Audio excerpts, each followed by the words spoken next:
Hello ভাই brother, কি অবস্থা, কেমন আছো সবাই? তো গাইস, এই যে একটা বড় ভাইকে দেখতেছি আমরা এখানে, এই যে ইটালিতে চলে আসছে। কয় মাস হয়েছে আপনি ইটালিতে আসছেন? ভাই, ইটালিতে আসছি আমি প্রায় 4 মাসের মতো হয়ে গেছে। 4 মাস? হুম। তো এখানে কি কাজ করতেছেন বর্তমানে? আমি প্রায় এখন আপনার এই যে জব করতেছি, আপনার এই ডেলিভারি, বাইক দিয়ে ডেলিভারি প্লাস যে কোনো কাজ পেলে ওইগুলো করি আর কি। ও, তো আমি এখানে বৈধ লোক না ইটালির, আমি অবৈধভাবে আসছি গেমের মাধ্যমে। একটু সাউন্ডটা যদি একটু জোরে বলতেন, আমাদের কাছে মাউথ ফাউথ না কিছু নাই।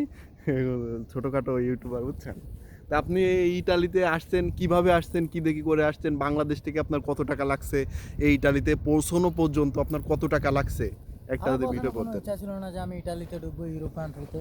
তো হুম। আমি সর্বপ্রথম বাংলাদেশ থেকে হুম। আপনার দুবাইয়ে আসছিলাম। তো ওইখানে আমি 6 মাস কাজ করছি। তো ওইখানে তাহলে এক দালালের সাথে আমার পরিচয় হয়েছিল। তো উনি আমাকে অনেক ভুলভালিয়ে ফুসলিয়ে তো আমাকে বলছে যে উনি নাকি আমাকে ইটালির গেম দিবি। হ্যাঁ। তো আমি হের ফান্দে পইরা তো মনে করেন প্রায় 2 মাস ঘুরছি। ঘুরার পরে তো একদিন আমাকে বলছে যে এত লাখ টাকা দিতে হইব, হ্যাঁ। তোমার আমি গেম দিয়ে দিব। হ্যাঁ। তো এত লাখ টাকা দেওয়া শেষ হয়েছে। তো আমার গেমের জন্য আমরা প্রায় 6-7 জন ছিলাম। হ্যাঁ। তো গেম দেওয়া শুরু হয়ে গেছে। তো গেম হ্যাঁ। থেকে যখন আমরা দুবাই থেকে বাইর হলাম তো শিপের মাধ্যমে, তো এখানে গেম দেওয়া শুরু। প্রায় আমরা আসছিলাম অনেক দিনে আসছিলাম হ্যাঁ। শিপের মধ্যে। তো হুম। আমরা যখন লিবিয়া বর্ডার ক্রস করে লিবিয়ার ভিতরে ঢুকবো, হ্যাঁ।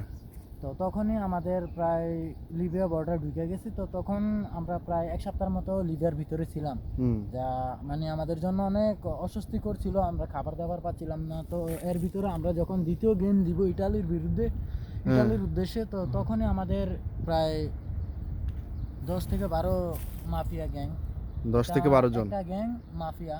তো হ্যাঁ। 10 থেকে 12 জন লোক ছিল। তো ওইখান থেকে আমাদের মানে আটক করে একটা রুমের ভিতরে নিয়ে যায়। তো আমাদের ওইখানে অমানবিক অত্যাচার করে, যা আমরা সহ্য করতে হ্যাঁ।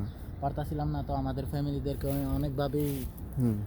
হেনস্থা করছিল যে মানে অথবা টাকা দিতে হবে, টাকা কত অনেক চাইছে? টাকা দিতে না, হবে, আপনার আপনার প্রায় 20 থেকে 30 লাখের মতো একজন থেকে। তো আমরা না হইলেও 15 লাখ করে দিতে হইতো। তো ওইখান থেকে যেমনি হোক আমরা কোনো না কোনোভাবে পালায় আসছি। তো এর ভিতরে আমাদের লোক ছিল 6 থেকে 7 জন, 2 জন মারা গিয়েছে। 2 জন মারা গেছে? 2 জন মানে মারা গেছে, ওদের অনেক অত্যাচারে? অমানবিক অত্যাচার করতো, যা সহ্য করার মতো ছিল না। তো হুম। আলহামদুলিল্লাহ, অনেক কষ্টের পরে আমরা এখন ইটালিতে আছি। এটা আল্লাহর কাছে লাখো কোটি শুকরিয়া। এরকম ভাগ্য সবার হয় না, যার হুম। হয় তো সেই বুঝে যে গেম দেওয়ার মানে কি। ইটালিতে আসার জন্য, ইউরোপে আসার জন্য গেম দেওয়া একটা লাইফ রিস্ক, যা সহজে অবশ্যই। দেওয়া উচিত না। অবশ্যই। তো এতটুকু রাখে আমি আর কষ্ট শেয়ার করতে চাই বলছি না। কি, তো আরেকটা কথা আপনার কাছে জানার ছিল যে আপনার ইটালিতে আসার কত খরচ হয়েছে মূল টোটাল? মোট টোটাল যদি খরচের কথা বলি, তাহলে দুবাইয়ের আসার পর থেকে, তারপরে এখানে আসার পর থেকে আমার প্রায় 20 লাখ প্লাস হয়ে গেছে। 20 লাখ? 20 লাখ প্লাস হয়ে গেছে আমার।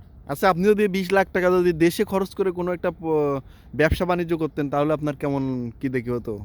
দেশে হাজারো হাজারো টাকা অথবা লাখ লাখ টাকা ইনকাম করলে ওই টাকা খরচ হয়ে যায়, ওই টাকার কোনো মান থাকে না। এখানে মাস শেষে এখানে কাজ করি, মাস শেষে আমাদের টাকা হাতে দেয়। তো ওইখানে আমাদের একটা খরচের টাকা আমরা নিজেরা রেখে ফ্যামিলিদের কথা চিন্তা ভাবনা করে, নিজের ভবিষ্যতের কথা চিন্তা ভাবনা করে বাড়িতে টাকা পাঠিয়ে দিই। ওইটা আমাদের মনে করেন দৈনন্দিন জীবনের কষ্ট করা টাকা, ইনকাম করা, উপার্জন করা টাকা, যার মূল্য আমরা বুঝি। বাংলাদেশ থাকা অবস্থায় বন্ধু বান্ধবের সাথে চলাফেরা করব, তো হুম। এখানে ওখানে ঘুরতে গেলে টাকা খরচ হয়ে যায়। তো এই জন্য আমি যতটুকু মনে করি নিজে স্বাবলম্বী হওয়া উচিত। তবে বন্ধু বান্ধবের সঙ্গ ছাড়তে হবে। বন্ধু বান্ধব সাথে থাকলে, বন্ধু বান্ধবের পাল্লায় পড়লে ও সে জীবনেও স্বাবলম্বী হতে পারবে না। হুম। তার মানে আপনি অনেক কষ্ট করে এই পর্যন্ত আসছেন ইটালিতে। এখন ইটালিতে এসে আপনার মনের ভাবটা কি, কেমন লাগতেছে? আলহামদুলিল্লাহ ভাই, ইউরোপ কান্ট্রি বলতেই টাকা, টাকা মানে সব কিছু টাকা? আনন্দ। আচ্ছা। আচ্ছা, একটা কথা, যে বলে সবাই বলে ইউরোপে অনেক টাকা ওড়ে নাকি, এটা কি সত্যি কথা? আসলে ভাই অনেক টাকা ওরান, আমার মাস শেষে প্রায় ইনকাম আছে 3 থেকে 4 লাখ টাকা, যা আমি আলহামদুলিল্লাহ এতটুকু বলবো না। আল্লাহ আমাকে তৌফিক দান করেছে ইনকাম করার জন্য, আমি এখানে আসতে পেরেছি। 3-4 লাখ টাকা ইনকাম ভাই? আলহামদুলিল্লাহ। হ্যাঁ। তার মানে বাংলা টাকার কত, এই কত কত ইউরো পাচ্ছেন মাস শেষে? 1500-1800 ইউরো মনে হয়। 2000 ইউরো। 2000 ইউরো? হ্যাঁ। ও হ্যাঁ, সরি, 2000 ইউরোতে 3-4 লাখ টাকা মতো আসে। তো অবশেষে সে ভাইটা এখন ইটালিতে এসে পৌঁছেছে, তার জন্য লাখো শুক্রিয়া আদায় করি আমরা সবাই মিলে একসাথে। সবাই বলে চুবহান আল্লাহ।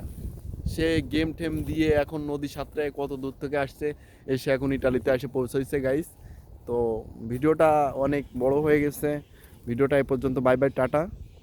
আবারও থাকলো নতুন ভিডিও আমন্ত্রণ। সবাই আমাদের পাশে থাকবেন, লাইক করবেন, সাবস্ক্রাইব করবেন। Bye bye, tata.